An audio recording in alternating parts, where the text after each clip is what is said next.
এই বিগত 2 দিনে অসংখ্য জায়গায় মানুষের উপর নির্যাতন চালিয়েছে। ময়মনসিংহের হালুয়াহাট, বাগেরহাটে, মুন্সিগঞ্জ এবং সর্বশেষ রাজশাহীতে 4টি খুনের ঘটনা ঘটেছে।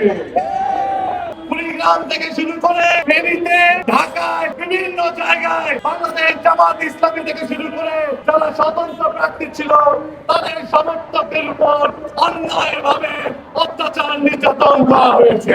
আমরা দেখেছি ঢাকা বিশ্ববিদ্যালয়ের বিভিন্ন শিক্ষার্থীদের উপর তাদের পরিবারের উপর হামলা হয়েছে। অনেক জায়গায় বিভিন্ন লোকজনের জমি আত্মসাৎ করে গাছপালা কেটে নেওয়ার ঘটনা ঘটেছে।